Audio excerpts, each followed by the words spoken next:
और नसीब में जिसका नसीब जितना है वहीं तक व्यक्ति कार्य कर सकता है, आगे नहीं।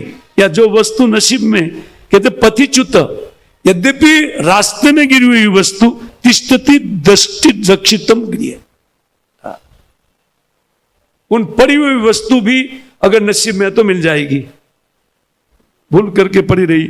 लेकिन गृह स्थितम तद विहितम विनश्यति, लेकिन घर में रखी हुई वस्तु भी उनका भी नाश हो जाता है अगर नसीब में नहीं है तो। आपका पति, हम केवल कठपुतली की तरह अपने कर्मों को भोगते जा रहे हैं और कर्म अनुसार सुख और दुख नहीं चाहते हुए भी वो दुख आता है। तो नहीं चाहते हुए सुख भी आएगा, मेहनत क्यों कर रहे हैं सुख के लिए? इसलिए प्रहलाद महाराज अपने उपदेश में कहते हैं तत्प्रयासो न कर्तव्यो यह तो आयुर परमम व्यव्य, व्यव्य परमम। इसी परमायु जो मनुष्य जीवन की जो मिलने वाली वस्तु नसीब में है तब मिलता है, मेहनत से नहीं मिलता है। उनके लिए व्यर्थ की मेहनत क्यों की जाए और इसमें परमायु उनमें क्यों लगाया जाए? समय और शक्ति का दुरुपयोग है। मिलने वाली वस्तु के लिए मेहनत कौन करेगा? मूर्ख। नहीं मिलने वाली वस्तु के लिए मेहनत करना चाहिए। शाश्वत जीवन किसी के पास नहीं है और हम जीना चाहते हैं, उसके लिए मेहनत करनी चाहिए। हम मरना नहीं चाहते, समस्या है मृत्यु। और आसानी से व्यक्ति भजन करके मृत्यु से बच सकता है, प्रेम से भजन करके मृत्यु के ऊपर उठ सकता है। तत्प्रयास न कर्तव्यो यत आयुर व्यव्य परम, जिससे परमायु इसी जीवन में हम लोग सनातन सुख और सनातन जीवन को प्राप्त कर सकते हैं।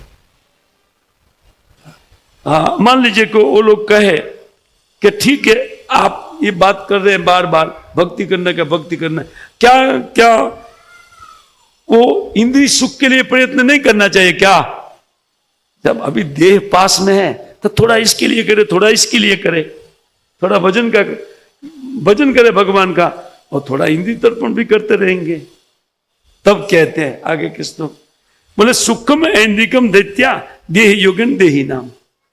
जैसे देहधारी जीव को एक शरीर मिलता है, उनके साथ साथ वो कितना सुख भोगेगा और कितना दुख भोगेगा उनके कर्म अनुसार कपाल में लिख दिया जाता है।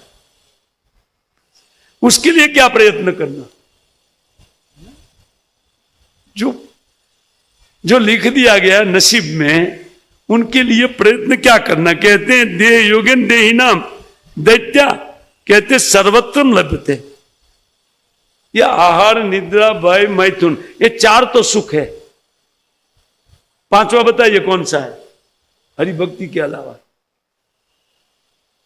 खाने का आइटम बहुत बहुत है, लेकिन खाने का सुख। अब किसी को पिज्जा पास्ता पसंद है, किसी को रोटी सब्जी, ये दूसरा बात है ना। लेकिन कर क्या रहे? खान पान, है ना, आहार निद्रा। आहार से सुख मिलता है, निद्रा लेने से व्यक्ति को सुख मिलता है। तो क्या पशु आहार नहीं करते हैं क्या? क्विंटलों खाते हैं हाथी, हम हाथी जितना खा नहीं सकते। चौथी चपाती तो चलती ही नहीं है ना, कितना खाएंगे खा। और हाथी के लिए इतना क्विंटलों की अरेंज किया है। समस्या मनुष्य समाज में है, क्या खाएंगे आगे, क्या पिएंगे। अरे खान पान जो लिखा है वो तो मिलता रहेगा। सर्वत्र लभ्यते दैवाद यथा दुख अयत्नतः। वो बहुत सुंदर उदाहरण देकर के कहते हैं, हे दैत्य पुत्रो आप इसको समझो कि तो सभी योनियों में है। आहार निद्रा भय मैथुन सब कुत्ते भी सोते हैं। क्या कुत्ता मार्ग में सोया है या कहीं एक कोने में सोया है और हम एसी चला करके सोते हैं, तो क्या हमें सुवर्ण की निंद्रा आएगी और कुत्ते को लोहे की निद्रा आएगी? नहीं, निद्रा तो एक ही है। चाहे महल में सोए या गली में सोए, सुख तो एक समान मिलेगा दोनों को ना। वैसे रक्षण कुत्ता भी करता है। कहते सर्वत्र सब योनियों में दैवात यथा, क्यों? भाग्य से मिलता है वो। बोले भाग्य से मिलता है, लेकिन लोगों की प्रवृत्ति क्यों होती है? बोले उनके पास धैर्य नहीं है, वो सुख के लिए इतना लालायित है, तो क्यों नहीं भगवत भजन करते हैं? उनका भगवत भजन से ही सुख मिलेगा। ये कहने के अर्थ में ये सारी बातें लिखी गई है। बोले तो नसीब में वो मिलेगा, उसके लिए क्या प्रयत्न? जैसे प्रयत्न नहीं करने पर भी दुख आता है, कौन करता है? दुख के लिए प्रयत्न करते हैं, तो सुख के लिए भी क्यों प्रयत्न कर रहे हैं? अगर करना है तो भगवत भक्ति इस मार्ग में, भागवत धर्म मार्ग में थोड़ा चल के देखिए ना, क्योंकि सुख तो वहां भी मिलेगा ना, और वहां अदम्य सुख मिलेगा। इनको चौथे श्लोक में बता रहे, वहां तक तो मैं ले जाऊंगा प्रवचन को। एक अध्याय ये पूरा होगा ना कल तक में, तो बहुत कुछ ज्ञान मिल जाएगा इससे, बहुत कुछ है। वो कहते हैं सर्वत्र लभ्य, सभी योनियों में है। क्यों? दैवाद, गत जन्म के पुण्य और पाप के पर आधारित ये नसीब तैयार हो गया है। जो लिखा है वही मिलेगा। मेहनत करने वालों को अगर मिलता है तो रोड खोदने वाले को और एक फोन करके हजारों रुपया कमाने वाला कैसे होता था? है ना? जब नसीब से ही मिलता है तो दुख के लिए कौन प्रयत्न करते हैं? आता है कि नहीं आता है? बोले यही ज्यादा आता है। सुख के प्रयत्न में हम जो लगे विचार करना चाहिए। दुख बिना प्रयत्न आता है तो टन आने पर सुख भी आएगा। टन आने दो ना, पर टन आने तक भजन तो करो, कम से कम वेट करो, वेट करो। वो इसीलिए कहते हैं कि हम सब लोग प्रयत्न भौतिक सुख के लिए करते हैं, जो केवल दुख है। इसमें प्रयत्न करना कोई बुद्धिमानी नहीं है। ये तो जो लिखा है वही मिलेगा। तो इससे कहते तत्प्रयासो न कर्तव्यो यत आयुर्वैव परम। ये परमायु है, अत्यंत दुर्लभ मनुष्य शरीर की आयुष्य। क्यों? क्योंकि उससे भगवत प्राप्ति करके परमानंद की प्राप्ति हो सकती है। ये थर्ड क्लास इंद्रिय सुख जो आज है वो कल क्षणिक में खलास हो जाएगा, एक क्षण के लिए है। उसके लिए क्यों मेहनत करें? ये कहते हैं इसे तत्प्रयासों न कर्तव्यो यतर आयुर्वेव परम। जिससे परमायु खलास होती है, या परमायु अत्यंत दुर्लभ मनुष्य जीवन केवल पशु की तरह, जैसे पशु भी विषय भोग करते हैं, उन विषयों को कमाने में नहीं लगाना चाहिए, क्योंकि वो नसीब से मिलता है। न तथा बिंदते क्षेम मुकुंद चरणाम्बुजम। तो क्या इंद्रिय सुख का प्रयत्न न करे क्या? उनको तो बोलते नहीं करना चाहिए। बोले नहीं, इससे थोड़ा सा सुख तो मिलता है। बोले तो मुकुंद चरणों से मिलने वाला महासुख की तुलना में ये कुछ नहीं है। इसे कहते हैं कि क्षेमम न विंदेत मुकुंद चरणाम्बुजम। जब भागवत धर्म का आचरण करके आप मुकुंद का चरणारविंद प्राप्त कर लेंगे और उससे जो एक अद्भुत सुख मिलता है, वैसा सुख इंद्रिय सुख नहीं है, वो तो दुख है ना। इससे कहते हैं कि इन मानव जीवन की दुर्लभ आयुष्य को विषय कमाने में, ये खान पान, आहार, निद्रा, भैथुन ठीक से किया जाए, इसके लिए विषयों को कमाने की आवश्यकता नहीं है। वो तो अपने आप आएंगे। कैसे? हमारी संतुष्टि नहीं है इसमें, आप कहेंगे, लेकिन बिना काम किए और बिना खाए, अब देखो थाली पड़ा है, वो तो उदाहरण देते हैं। जब आप परिश्रम नहीं करेंगे तो उसमें से खाना उड़ करके आपके मुख में आएगा, लोग उदाहरण देते हैं। एक बार एक शिष्य को विश्वास नहीं हुआ गुरु के इस वचन में, उदाहरण याद आ रहा है। वो बोले बेटा भौतिक प्रयत्न नहीं करना चाहिए, हाँ वो नसीब में है तो मिलता ही है। तो शिष्य ने बोल दिया कि ठीक है महाराज, मैं कल मेरे नसीब में क्या लिखा है, खाना। तो गुरु तो पहुंचे हुए थे, उन्होंने देख लिया कि इसको क्या मिले। बोले एक पतीला खीर तुम्हारे नसीब में है, पतीला है ना। बोलते ठीक है, परसों मिलेंगे। और उन्होंने दूसरे दिन उपवास रखा, पानी भी नहीं पीना है। और उपवास रख करके वो घर वाले बोले आज क्या हो गया, एकादशी है? बोला नहीं एकादशी नहीं है, लेकिन तो खा लो बेटा, मां बोल रही है तो बेटा खा लो थोड़ा। वो दोपहर तक तो परेशान हो गया, उनको खिलाने के लिए कितने तैयारी, पहले नहीं पूछते थे। उस दिन ज्यादा फोर्स से खाना आ रहा था। हाँ तो नसीब में था ना भाई, क्या करें। उनका नसीब था, एक पतीला खीर लिखा था, लेकिन वो बोलता है नहीं, शाम 5 बजे तक वो कुछ ग्रहण नहीं किया। और जब बहुत परेशान हो गया कि ये लोग 12 बजे तक कुछ ना कुछ खिला देंगे बस, इसलिए वो भाग करके खेत में चले गए।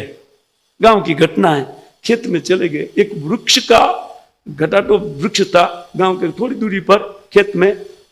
तो बस यहां बोले रात बिता करके जाऊंगा और कल सीधा महाराज के पास जाकर के बोलूंगा कि मेरा पतीला देखने को मिला नहीं, है ना, खीर का। तो वो चढ़ गया पेड़ के ऊपर और आराम से, तब तक सूर्यास्त हो गया।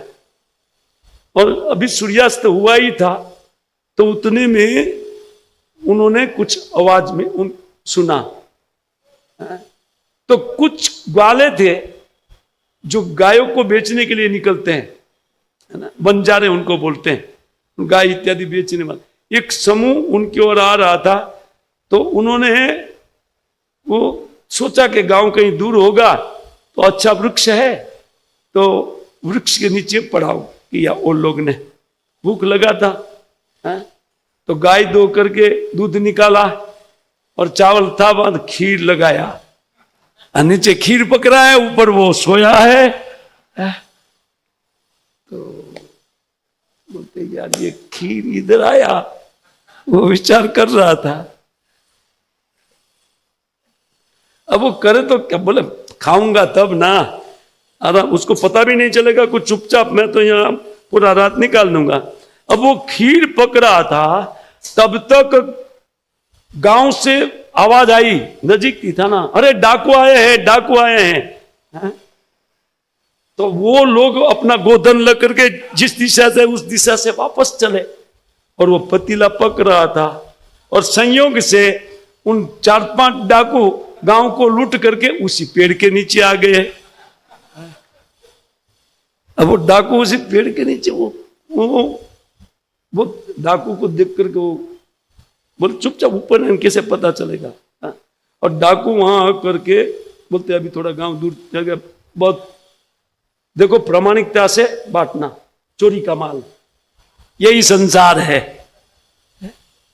तो वो प्रामाणिक से बंटवारा करने के लिए तब तक एक सुगंध आ रही थी, खीर पक रहा है। बोले क्या भाग्य है आज, है? एक दल्ला भी हाथ में खूब मिला है, खा करके आराम से बंटवारा करेंगे। तो जो एक थोड़ा बुद्धिमान था कानिया, उनकी एक आंख नहीं थी, जिनका एक अंग कम होता है ना, तो उनको भगवान एक विशेष कुछ दे देते हैं। तो कानिया ने बोला कि मुझे डाउट है। बोले क्या? बोले हम लोग को मारने का धंधा किसी ने किया है, और नहीं तो यहां कौन मासीबा आकर के खीर रख करके जाती थी। देखो यहां कोई ना कोई होगा जरूर। अब वो बोले क्या बात है? बोले हाँ, अगर इस दिशा की ओर लोग आएंगे तो दल्ला मैं ले लूंगा सबको मार करके, इसलिए किसी ने ये खीर रख दिया है। अगल बगल कोई ना कोई होना चाहिए। वो देखते थे, तब तक वो कानिया का ही दस्ती ऊपर गया। बोले ये रहा, देखो देखो पकड़ा गया, उतर नीचे उतर। वो बोले नीचे उतरने के लिए खीर नहीं पीऊंगा। अरे पर देखो खीर नहीं पिएगा। वो पूरा पतीला पिला दिया उनको। गए, वो क्या जाएगा गुरु महाराज के पास। बंदूक रख करके पूरा पतीला खाली करवा दिया। नसीब में था भाई, इसलिए पूरी घटना उनको वहां ले जाया गया, क्योंकि नसीब में था तो मिलना है। लेकिन हमारा धैर्य नहीं रहता है, अरे नहीं नहीं ऐसे कैसे मिलेगा। तो कहते हैं कि नहीं प्रयत्न करने पर भी दुख आता है कि नहीं, वैसे सुख भी आएगा। प्रयत्न तो इसमें कर लो थोड़ा। इसलिए कहते हैं कि तत्प्रयासो न कर्तव्यो, जो आने वाली वस्तु है नसीब में मिली है, वो उसका प्रयत्न क्यों करे, उससे समय और शक्ति का बर्बादी होता है। यही हम लोग बैठ करके करते हैं। इन अमूल्य समय जो हमारे हाथ में है, उन अमूल्य समय को हम विषयों को प्राप्त करने में, जो दुख देने वाला है, खान तो ज्यादा खा लिया तो दुखी होंगे, और ज्यादा खाने वाले ही हॉस्पिटल जाते हैं, कम खाने वाले नहीं जाते हैं, संयमी जीवन बिताने वाले नहीं जाते हैं, है कि नहीं। ये तो होता है, देखा जाता है। हाँ, इसे कहते हैं कि ये केवल दुख ही है, उसमें लगना नहीं चाहिए। ततो इसीलिए यतेत कुशल क्षमाय भयम आश्रित। देखो हम इन अनेक प्रकार के सांसारिक भयों में फंसे हुए है कि नहीं, सबको भय है कि नहीं, यह न हो जाए वह न हो जाए, और सबसे बड़ा भय यह है कि मरण न हो जाए, बस बच जाए तो दूसरा उपाय कर लेंगे, लेकिन मृत्यु तो होना। अरे भाई अमर बनाने के लिए ये उपाय है भागवत धर्म, इनको करो ना, फिर भजन करो ना, फिर ये कार्य क्यों करते हैं, मरने के लिए करते हैं। और कोई बच गया तो दिखाओ, है ना। किसी ने खा पी करके मृत्यु को भगा दिया, ये तो हुआ नहीं। एक घटना बताइए पूना में, कि संसार का भोग भोग करके उनका दिव्य शरीर हो गया। दिव्य क्या, ओ हो, इसलिए कहते भयम आश्रित। इस संसार में अनेक प्रकार का भय है। क्षमाय कुशल यतित, इन अपने परम मंगल का उत्थान कहां से होता है, इस विचार को दिमाग में रखना चाहिए। तो कहते शरीरम पौरुषम, शरीरम पौरुषम यावत न विपद्यत पुष्कलम, जब तक ये शरीर हमारे पास है तब तक, और वो तंदुरुस्त है। जब वृद्धावस्था से क्षीण न हो जाए तब तक व्यक्ति को भगवत भजन की आराधना कर लेना चाहिए, या भगवान की आराधना भजन के द्वारा कर लेना चाहिए। पता नहीं कल ये शरीर विपत्ति में पड़ जाए, आपत्ति आ जाए, बीमारी आ जाए, क्या भजन करेंगे। इसलिए कहते हैं जब तक उन पुरुषार्थों कर लेना चाहिए पुरुष को। पौरुषम शरीरम यावत न विपद्यते, शरीर के ऊपर कोई विपत्ति न आ जाए, तंदुरुस्त है, पुष्कलम, तब तक हरि भजन कर लेना चाहिए। हरे कृष्णा कृष्णा कृष्णा हरे हरे, हरे राम ओहो, ऐसे आप बोल रहे हैं जैसे लगता है कि कल से तो बस इसी प्रकार लगेंगे जोर से। ये थोड़ी देर के लिए होता है, सुना है ना, तो थोड़ा बाद में फिर ढीला, घर की ओर चलते ही ढीले। किसी जितना बोल रहे उत्साह से, ऐसे ही उत्साहित रहने के लिए नित्य प्रति भागवतम का श्रवण कीर्तन करना चाहिए। इसलिए कहते नित्यम भागवत सेवया, भगवती उत्तम श्लोक है, उन उत्तम श्लोक भगवान की कीर्ति का गान करने वाला भागवतम का नित्य प्रति श्रवण करना चाहिए आदर पूर्वक, क्योंकि ये हमें नित्य शरीर में डालेगा।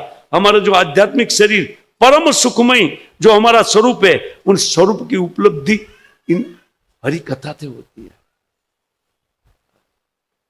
और हरि कथा से भगवान में हरे कृष्ण मंत्र जपने हमारा मन लगेगा, उनके कीर्तन में आह्लाद मिलेगा, हरि भजन से होता है। अब इसको कहते हैं जब तक ये शरीर है तब तक व्यक्ति को कर लेना चाहिए। वो कहते हैं, देखिए अब बता रहे, अब आयु का विभाग